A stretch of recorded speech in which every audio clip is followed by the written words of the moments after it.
Cassian seemed awfully confident that nobody was listening to the prisoners in the 9th episode of Andor, which was even titled Nobody's Listening. And in episode 10, of course, he turned out to be right. But how was he so sure? Well, he was in Imperial prison before, so he probably knows how they operate, but it's all based on a real-world concept called the Panopticon effect. I am not going to pretend I was smart enough to know about that until about a week ago, when Star Wars High Republic author Daniel Jose Older did a really cool Twitter thread about it, which I will link to in the description. Also, he's awesome, and you should read his books. Midnight Horizon is sick. But the basic idea was that you could put an observation tower in the middle of a circle of prison cells. The guard in the tower could see the inmates, but the inmates couldn't see into the tower. The prisoners wouldn't know if or when they were being watched, so they would start to assume they were being watched constantly. The idea of constant surveillance would create regulation and discipline. As Older describes it in his thread, a guard would only have to prove their existence once or twice a day, and then the prisoners would assume someone was watching them all the time. The prisoners would start to guard themselves. If that sounds familiar, you might already recognize it from another Star Wars story. We only got to see the Republic prison on Coruscant a couple of times in the Clone Wars, but it was a very Panopticon design. A tower in the middle with a bunch of cells and a tall circular building. While that prison had shields to keep prisoners inside, on Narkina 5, one of the very first things the guards tell Cassian is how the facility is minimally invasive. Kino notes that the guards only show up to pick up the dead and bring replacements. The prisoners can barely see the guards, even in the workroom. All the guards have to do is turn on the floor for the least productive team and then turn it on at night, and that provides the illusion that the prisoners are constantly being watched. Add to that the voice that demands everyone stay on program, which is literally listed as the voice of God in the credits. It feels omnipotent and all-knowing. But really, it's just 84 or so apathetic guards watching over nearly 5,000 prisoners. And once the inmates learned that, well, we saw how episode 10 went. To expand on this a little bit more, several Star Wars podcasters and YouTubers and I got the chance to speak with Andor production designer Luke Hull and costume designer Michael Wilkinson about their work on the series. I asked them about creating the prison and what the design of oppression looks like to them. So I'll play my question and answer here first, but I'll include the rest of the questions and answers from all of the other shows as well. I really love the prison arc. I think Narkina 5 is very different from what I think most people would imagine a prison to be. It's bright, it's clean, there's no bars, there's no real guard presence, yet it's still completely oppressive. So how did you design the prison and the costumes, the entire look to sell this idea that the inmates are being constantly monitored when in reality, nobody's listening? And what does the design of oppression look like to you? That's a really good question. And the prison for me was always like a cross between an abattoir and a laboratory, and yet also is a like a labor camp essentially that you can't escape from. It's like Alcatraz, but if Alcatraz was a lab.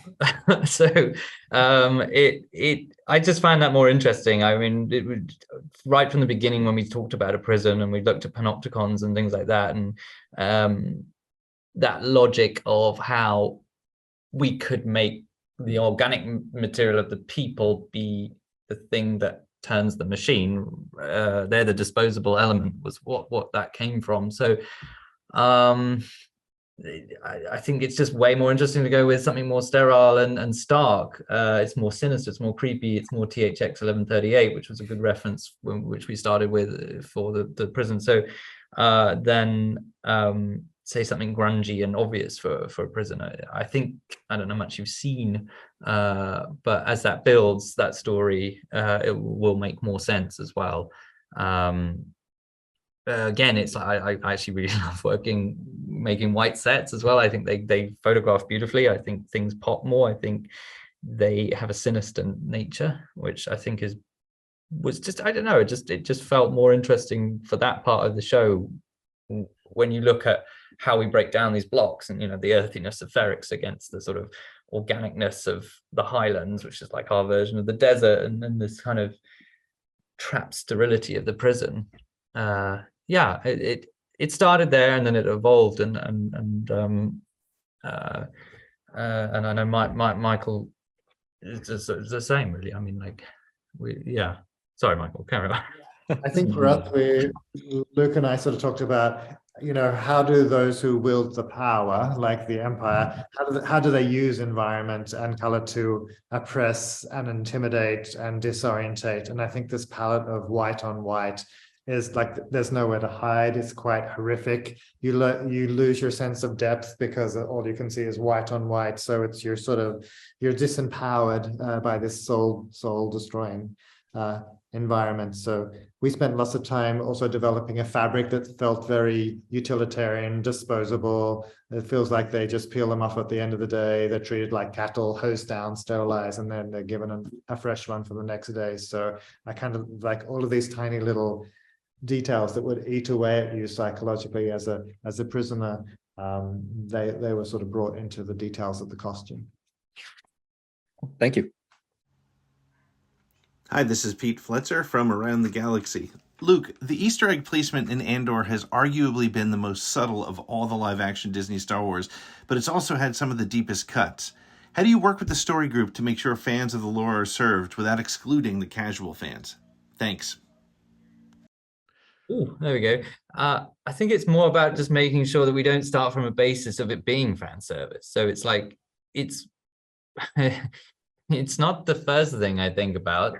I think the best way to answer that is like, there's a lot of us on the show, and we're a good mix of people who have worked on Star Wars, who are Star Wars fans, and people who have absolutely no context of Star Wars. And so within that, we're all filmmakers. So we're trying to make environments that feel correct in the context, that everything's there that should be, and that tells a story and gives us a very kind of character-based environment. And then within that, like, okay, so what can we put in from Star Wars that not reminds us we're there, but actually would be there in that environment, in a Star Wars galaxy, rather than try and slip things in for fun. So Luthen's Gallery is a very good example of something where every artifact in there, the whole collection needed to work together to tell a story of lost culture and interesting artifacts from across the galaxy, of which some things are there that we can recognize from previous movies or shows or whatever. So I think that's more the approach. It's like never are we led by that. It's more about just things that would be that enrich that environment on that level should be there. Does that make sense? Is that a good answer? I don't know. Completely. That's great. Okay. Thank you. Hi, Luke. I'm Gustavo from Triad of the Force. And my question had to do with Coruscant and the designs that had to go into Coruscant. Because when we go into that planet, we see that there's three main areas that we're telling our stories in. It's Cyril's mom's apartment, the ISB, and then Mon Mothma's apartment. And I feel it's a really big contrast, this Coruscant that we see in Andor versus the Coruscant that we saw in Attack of the Clones, which was very bright, saturated colors, lots of neon. It was a very welcoming environment. And when we see like these three locales, it's quite the opposite to an extent. There's brutalist architecture, very minimal modernism, and then some Art Deco and Mon Mothma's apartment. So what was the process of design to like do an anti-Coruscant, so to speak, that then framed the themes of each character's story? You've almost answered your own question there, but I think this is a good one for Michael to answer as well, because I think what he did with the costumes in Coruscant was phenomenal. But okay, so basically, I don't think, I'm not a massive fan of how Coruscant looked in the prequels. So, and I think the thing with that is it's just environment background. So what we wanted to do, it's literally the hardest thing, and I could talk for hours about why it's hard to do. And if we're going to do it, we have to do it well. So, and you don't want every environment in Coruscant to be told via a CGI, led element. So, and equally when you're composing those CGI shots, you don't want them to feel like they wouldn't exist in a real world. So the kind of core principle of Coruscant is its height. Its verticality, it's 3 miles high, and its sort of dichotomy is made up of literally told, the sort of upper at the top and the middle in middle Coruscant, the lower kind of in lower Coruscant. We don't touch on lower Coruscant that much. So it's then it becomes character-led, which is interesting. So, and then you want to look at cities like Tokyo and New York, and like what is the language of a vertical city, and what makes that interesting. That's kind of the approach. So it was never about trying to make Coruscant look like Coruscant or Ralph McQuarrie's Coruscant or anything like that. It should smell like that. It should have that nostalgia, but it should fit in Star Wars. It shouldn't feel futuristic or sci-fi, and yet I want to understand it as a real place that could exist. And equally, we don't necessarily need to always be away from it. We want to inhabit areas within it. So it's really complicated, but essentially the principles are materials. Like it should be monochromatic, it should be concrete, it should be steel, it should be glass, it should be things like this. It's hard, it's inhumane, there's a total lack of organic material there. And you just sort of make these decisions and you build it up and you realize what starts to work and what doesn't work. And then Edie's is a great one because I mean, the idea behind it is like, I reckon she bought that apartment 20 years ago. She had a view across Coruscant, and then the whole city grew up around her, and it got lost like she did. And it's got that kind of Baker-like cream versus, say, the clinical sterility of the ISB or Mon's sort of.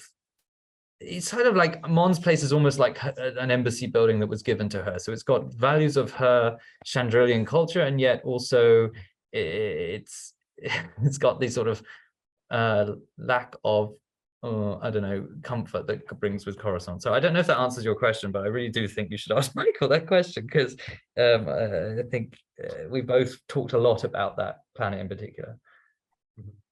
I think from my point of view, we did what we do on all planets. You know, Luke and I talked really deep dived into the culture, and we wanted to build actual, real, authentic societies, and not just like random colors and textures for each planet. But we thought about, you know, the culture, what materials and technologies would they have? How is it a stratified society? Is it a unified society? You know, we thought Coruscant would be very diverse. There would be people from all over the galaxy there. It's the seat of government. There's a Senate there. There's all sorts of embassies.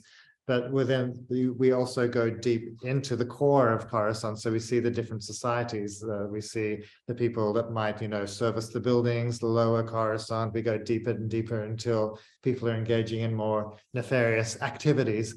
And so we wanted to represent that entire spectrum of culture. It's not like you just go to the rental house and you buy 6 of these things and you dye them different colors and that's your culture. We just wanted to think about every background player would have a backstory and a reason for being on screen. Hi, I'm Chase, aka That Gay Jedi, and Michael, my question is for you. I remember hearing a story that you had about Amy Adams and her character in American Hustle, and sort of this stain that you came across and found in a vintage dress that ended up becoming sort of a perfect story moment for the script and for the story. So I was wondering if there are any happy accidents in your costuming process for Andor. Ooh, that's a good question. Let's see. Happy accidents. I mean, I think it was actually a little bit.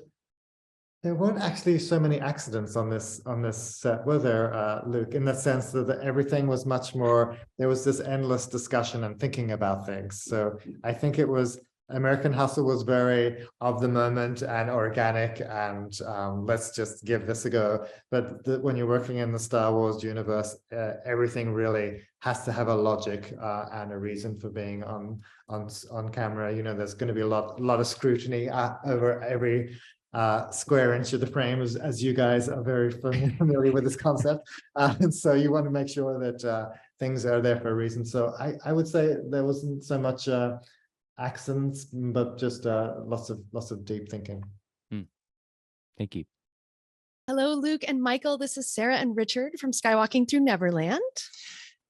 Andor's got such a great visual style. Very, very unique. It's Star Wars without being Star Wars. How close did you want to get to what we've seen already in Star Wars? And what motifs did you know you wanted to work in when creating the world of Andor? I don't think we ever started that way around. I think when I first met Tony, it was almost like, okay, we're going to make a Star Wars show, but it's not going to be like any Star Wars show that you've watched, kind of thing. So, which is exciting anyway. It's challenging. It's really hard when you start realizing that means going into people's apartments and checking out their bathrooms and going to work with them. And so what do we want to keep? I think it was more like keeping the. Okay, so keeping the tangibility of the original 3 movies, and then looking at Rogue One, the sort of grittiness of that, finding a sense of modernity that could compete with other shows, and also make work with the drama and the writing of what Tony puts together and the character-led sort of drama, but maintaining the sense of nostalgia that I think Star Wars holds so well, without wanting it to become like, and I'm not saying other shows do this at all, but that was partly a fear. You know, it's very easy to slip into selecting things as if from a catalog of Star Wars in order for it to just feel Star Wars. I don't think any of us ever wanted to do that. I certainly know Michael and I didn't want to do that. It was about enhancing what was there and then fleshing it out to make it feel like you really could walk and live in this universe with these people, and hopefully forget about it at times, forget that maybe you're watching Star Wars, and then be reminded now and again. That was kind of the goal anyway. And Michael, for the costumes, if you could weigh in, that would be amazing.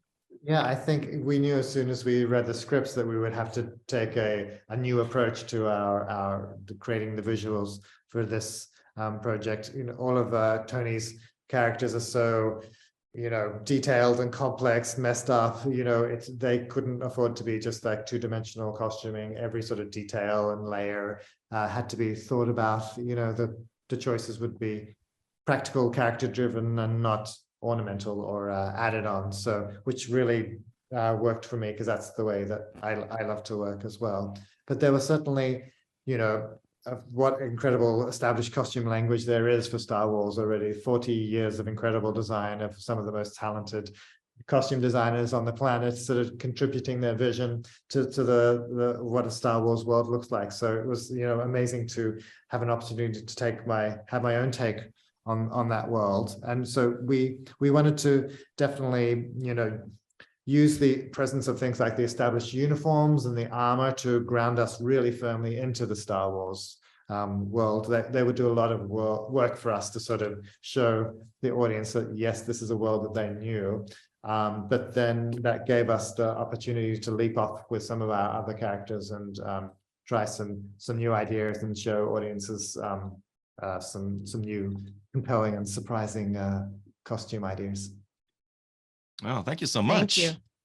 Awesome. Hi, I'm Brandon from Talking Bay 94. It's great to talk with you both. I would love to, one of the things that stands out to me from other Star Wars things is we see a lot of personal rooms and personal belongings in this show, right? And I think it's kind of a cross with a lot of these characters, right? You see Cassian's room, you see Cyril's, you see all these like actual personal belongings. And I'd be interested with both the production design of it all, but then also feeling comfortable in someone's apartment with the costuming and with actually like laying out how someone is in their own home rather than in an ISB or in a security office. How do you approach that? And what were you trying to communicate with some of these characters when we delve into their personal lives? I mean, like any project, I think you try and get a sense of the character into the space. So I think sort of Marva's, for example, the idea behind that was you had the sense of a home that was fully functioning, you know, when Cassian was younger, when she raised it, and he's grown up and he's kind of grifting and she's lost her husband and the business is shut down, and there's that sort of centralizing around her chair. That's her world is literally getting smaller and she can't cope with the pace. And it's like, and then I was saying with Edie's apartment, I think, you know, it's almost like she bought it was box fresh. You could get upgrades and plugins to the apartment, and then over time it's aged and become a bit more Bakelite over time. And I mean, Rebecca as well said does a really fantastic job of just sort of getting under the skin of what people would have, because we can't have paper and we can't do the normal sort of texture of life.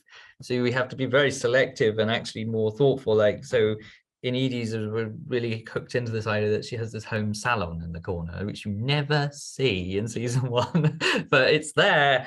And she sort of, it's like a Star Wars version with a sort of like hairdo kind of setup. You know, all these things that actually feel relatable, and yet also in a Star Wars language. I think, you know, it's an endless conversation. It's a fantastic question, actually, but it's always character. It always starts from the character. And I think from my point of view, Agreed. I have to chime in with that. It starts with the character, and I mean the joy of working with Luke is that I feel like you design spaces like the character would design the spaces. It's like you think so much about who they are and what they want to project with their interiors, and I try to do the same with the costumes. So you know, if it's the difference between wearing something tight and structured and how that makes you feel compared to something like layers that you can disappear in, like we see Cassian at the beginning disappearing into his clothes, hiding. Then his arc throughout the series is to become closer to the hero that we know from Rogue One. So you know, his subtly, little bit by little bit, his coats become a bit more tailored. He's less hiding. He's revealing himself a little more, perhaps longer lines. The shoulders square out. So it's this very subtle, subliminal transformation that he's going through. So it's things like that, like how do clothes make me feel? What do they say about what I'm trying to achieve in this scene? How I'm feeling on this day? All of those very personal tweaks I incorporate into my costume design work. Thanks very much, James and Jedi News here. So to Michael, I'd like to ask, please, about Cyril's unique costuming and the way that he tailors all his own costumes, because, I mean, obviously there's a big thing made about that in the show, and I'm just wondering if there's anything more to that, because it's, I mean, obviously it's very much part of his character, but it comes across, and it's, you know. And then to Luke, obviously, I loved your work on Chernobyl, and you know, that was incredible. And I see quite a lot of what you did there is very, very similar in Andor, because you're seeing people up front and personal, some of the things that you've already described. So how do you go about coming from a show like that to Star Wars? What's the juxtaposition there, and how did you go about that into you know, coming off something as big as that, where you're telling a real story, into something like this? Michael, do you want to go first? I'll go first. I'm really glad you picked up on the Primo uniforms, because I really enjoyed creating them. Usually uniforms are like that, exactly that. They're uniform and everyone looks the same in them. But with Preox, I wanted to explore that, you know, even within a uniform, people find ways of expressing themselves. And so we have the schlumpy guys that are working out in the bullpen, those jaded office workers that are just like not at all engaged, and they are, we sort of enzyme washed their costumes so they were faded out and not ironed, and no pride in their appearance. At the other end of the spectrum, you have Cyril, who tailors, he makes his costumes, he makes small tweaks to them, personalizes them so that they're more expressive of what he wants to project and who he wants to be. So he's got this very fastidious approach to costuming. So we made his costume subtly more, I guess, more rigid, more sculpted, freshly pressed, a slightly brighter color. So even within this world of uniforms, we're hopefully able to do a bit of storytelling about the different people in the scene. Brilliant, thank you. And okay, so I guess the short answer is the process is the same with every project, whatever it is. The similarities between doing a project like Chernobyl and a Star Wars project generally, I think, is that there's a lot of research. It's almost like researching a period or an event. There's a lot. I mean, there's an endless amount in Star Wars. It's a life of its own. It really is. It's like, so you want to distill that, but you don't want to get lost in it. In the same way with Chernobyl, you want to distill a mood without getting lost in being documentarian completely. So I mean, Chernobyl's, although fantastically rewarding, incredibly hard, but the difference there was, I guess, we had 5 very fleshed out scripts. When we started Star Wars, Tony was taking it on at the same time I just started, so we were literally building it at the same time as he was writing. But still, I think, yeah, it's the same principle. So it's about, you know, yeah, it's about character and environment and storytelling, and then it's about mood and tone. And so with Chernobyl, it was like, you could tell the story 1,000 different ways, but it has to have a tone. which, otherwise, yeah, you can make a documentary, but we're making drama. And the same with this. It's like we wanted this to have an almost sort of or journalistic logic. So you approach it like you're dealing with building up every character's reality, and yet at the same time we're making obviously fiction, obviously a drama. So in that sense, I don't think there's any difference. I obviously the material's a lot lighter, well, at times, on Star Wars, but and the worlds are much greater and more varied. It both were rabbit holes, to be honest, from a design point of view. And I think the biggest thing they have in common is that I never felt like you only ever run out of time. I could layer these sets for much longer. I could create, I'd love to go further, but you run out of time and you have to shoot them at some point.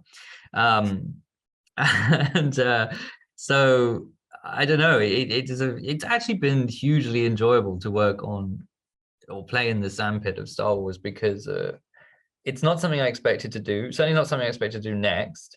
Yeah, I do really appreciate how different it is in terms of its actual source material, but also how actually freeing it's been to be able to do it in a way that is okay. But I don't know. I mean, like, I'm going to say we wanted it to be fresh, and hopefully we've achieved some semblance of that. That's been both the challenge and the satisfaction, if that makes sense. Great, thank you. Evening all, Mark from Fantha Tracks here. Hello. There's a lot of real world locations in Andor. You filmed in Cleveland. There's stuff around by the Barbican. I was walking around the other day and found some of the places there. When location scouting's done and your work's done, what's the consideration for making it work as a location, work for ILM, work for easy access? Is there a lot of different things you've got to factor in, or do you just literally look and go, I like that corridor, I want us to film down there and work in? How does it work? Certainly not the latter. I think it goes back to like when we put this project together, we were offering things up as well as designs. We were offering up locations. I love working on building on location, and we ideally would have done a lot more. It's quite hard to take such a large unit on location, but it's also quite hard, especially when you're doing a pandemic. So we kind of ended up building a lot more than maybe we initially intended. But there was sort of some basic principles, really. I didn't want to do a desert, but I wanted something where the landscape spoke for itself. And so, like, well, what if we had a planet that felt like the Scottish Highlands? So that was a good starting point. And then we were looking at dams, and we found one in particular that always just felt like such a blight on the landscape. They're gonna love me for saying that. It just felt very imperial as a kind of logic. And so that whole Aldhani sequence came based around that idea that was an imperial stronghold there, and so on and so on and so on. And so it's actually quite a big question, because Coruscant, like I said, was one of the hardest things we had to do. And at Barbican, I've always felt had both the weight and the texture that felt right for a mega city like Coruscant, but also felt right for a certain level, at the mid-level of Coruscant.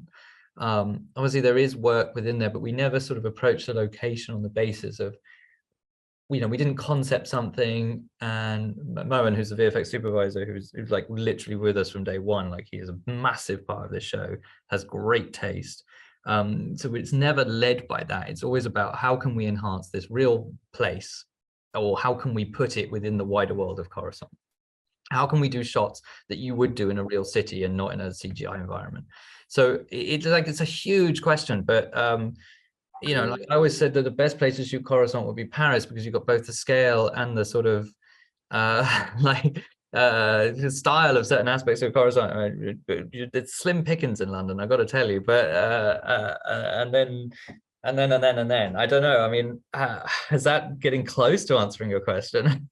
I think so. It just struck me as we were walking around. There was, you'd literally turn around. There was one corridor there. Then we turned around when Vel and Clayla met, and then there's the steps when they had the meeting. And then you walk a little bit, and there's the corridor, and you just picked like a doorway, literally just a doorway, and everything else was changed. I'm just thinking of you guys walking around thinking that doorway looks good, that corridor looks good. I mean, basically, yeah, with the Barbican, yeah, you're a little more limited, you're a little bit more like what's the targeted, I suppose. Yeah. But I guess what I was always looking for when piecing together Coruscant was journeys. So again, it wasn't like, oh, let's stand here and have a conversation with the city in the background or something like that. So Barbican is actually gives you a lot in terms of journeys. The Cyril going home is one of my favorites. I think it's at I can't remember the name of the place now. That's in London, and it's like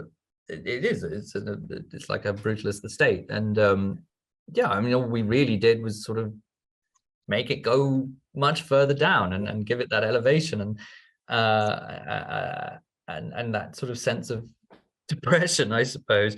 But yeah, it's really hard. Like, I want to shoot more on location. More often than not, we pull back from doing a location. We use a location as an inspiration. I mean, for me, location scouting is one of the most inspiring things to do. But the yeah, I mean, look, our location manager Rich, he's sort of like, he's worked very hard to find things that feel, or at least have the bones of Star Wars, and then we kind of go from there. Magic. Thanks for that. Thank you. Well, first of all, I'm ready now for the British spin-off podcast with both of you guys. But yeah, Alden and Nikki here with Octa Radio, and we're both so interested in the growth that's happening in both of your respective fields, Luke and Michael, and how that's expanding. Yeah, so like with the volume, for example, dominating so many sort of entertainment conversations, what are some perhaps under-discussed artistic or technological innovations in the world of production and costume design that we may not know about, but played a huge role in creating Andor? Oh, Michael, do you want to go first? Because I know you've got a... Yeah, interesting question. I think for me, because we were kind of leaning heavily into the DNA of the look of the Star Wars established costume language, it's actually quite an analog costume, approach. Well, it's a mixture, in fact. Like, there is things that would have been groundbreaking in 1977, as far as the costumes go, that seem not so groundbreaking now. But we kind of liked to have that as a starting point. We had a similar approach with this one. There were lots of handmade, like old school analog created costumes, but we also have a fantastic costume props department that is using new technologies, new materials to create mostly armored elements or small sculpted elements that you see on costuming. There's lots of 3D printing that happens, scanning of things and then adapting things. We're constantly trying new urethanes and different materials that might make more comfortable armor. We made a lot of the problem with the original Stormtroopers is that they changed color over time. The white of the originals turned yellow over the years. And it was also quite rigid and difficult to do certain stunt-like moves in. So yeah, we explored some new materials to make our Stormtroopers that would stay white forever and that would be comfortable for our stunt people to wear. So yeah, it's a very beautiful and organic mixture of analog and new costume making techniques. I would fully agree with that. I'd say we're not back to basics. No, we're not doing anything groundbreaking in the art department here, but I think just it was an active choice not to use the volume. It doesn't suit our goal. It certainly doesn't suit Tony's writing. So the idea is to be on the ground and moving around with the characters as much as possible, not creating sort of spaces for scenes to happen in, if that makes sense. So actually, it's just something that actually can do more with a long episodic drama like this, or multi-episodic drama. You build just bigger sets that you can just connect them up. I mean, it's sort of I think Ferrix was comprised of almost 30 sets. They're all largely out on the back lot as one large composite set, so you could literally walk down North Street, round onto the main street, down there, round to Marvers, into Marvers. That process was, although complex, was very enjoyable. And I suppose the most sort of modern part of that is that like with any of the sets, I would usually just start by designing the whole thing. So design the city, design the prison in full, design, and then start to break it down and what we want to use, what bits we want to build. At least then we understand the full geography. We understand our rules. And I think that filters through, even if you don't see it all, it doesn't hopefully jar at any point. So then, I mean, and then a huge element of that is like, you know, if you're going to go that step, we sort of model everything. It was actually, that was another thing we did on Chernobyl. We built the whole power plant and sort of worked out what we actually needed to physically make. Sorry, built it in 3D, should I say, not and likewise with Ferrix, and then we can kind of previs from that. So a director, when we got many directors, can start to actually plan, because you know the set's not going to be standing there for them to plan on. There's not really, we don't follow a pipeline like they do over on Manhattan Beach for the volume shows at all. We don't have that aspect. We're much more, I suppose, analog is kind of, you know, then that feeds into what we wanted to achieve. You know, we wanted it to feel a little bit like the original movies in the sense that it was tangible, more like that. So and yeah, I don't think there's anything groundbreakingly new about what we're doing, other than that we are trying to do it more I don't know, trying to compile all the resources to put more on the screen, but make it feel like it's less. There's Someone no, asked me that there's earlier, no yet, like the Luke Hall technique has not been coined yet. I mean, if there is, I haven't figured it out yet. Let's put it that way. Yeah. No, I mean, I'm still working out how to do my job with every project, and that's part of the beauty of my job and why I enjoy it. I think once I've figured out how to do it, I'll be bored of it. So like I said, the complexity with this is that you've got so many other facets. You've got creatures, special effects, sliding doors, you know, vehicles that have to hover or whatever. So everything has to be designed. I think that's the thing that sometimes gets forgotten with this. We're not, like I said, we're in our ambition to not select from the catalog. We have set ourselves a huge task that everything has to be designed and made. So and that there's no mystery to it. I just have a very good team. Very, very skilled and clever people around me, and I yes, I'm hugely humble to them for being able to achieve a show like Andor. And that's the end of the interviews. Thanks so much for watching or listening along. There are links to all of the other shows in the description, as well as Daniel Jose Older's great thread on the Panopticon. If you haven't already, please like this video, subscribe to the channel for all our Andor coverage, follow us on TikTok, Twitter, and Instagram, and consider checking out our Patreon page for our video reactions and audio commentaries for every new episode. And you can check out this playlist for all of our existing Andor content. As always, thanks for watching, and may the Force be with you.